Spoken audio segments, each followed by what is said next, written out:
Donc si vous avez zoomé et vous êtes paumé, je vous rappelle que le double clic sur la main dans la palette des outils, c'est quelque chose qui fonctionnait dans Illustrator, mais ça fonctionne aussi ici. Double clic sur la main remet l'image le plus grand possible sur l'écran.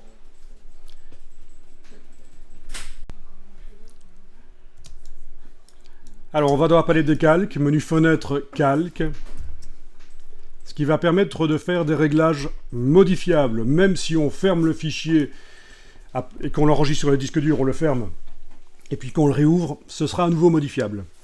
Donc tous les réglages qu'on va voir là, vous allez les trouver aussi dans le menu Images, Réglages.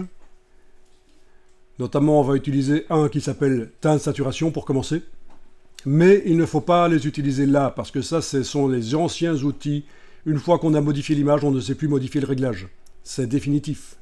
Tandis que ce qu'on va utiliser là maintenant, par la palette des calques, ce sera du non destructif. Ça veut dire que ça va modifier l'aspect de l'image, ça va modifier les couleurs, mais on pourra revenir, voire même annuler complètement ce qu'on a fait.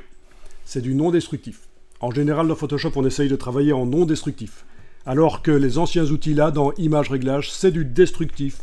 Une fois que ça a modifié les pixels, pour revenir en arrière, si on n'a pas gardé une copie d'image, c'est difficile. Bien sûr, si on vient juste de le faire, on peut toujours faire CTRL-Z, mais si entre-temps vous avez enregistré sur le disque dur et fermé l'image, c'est foutu.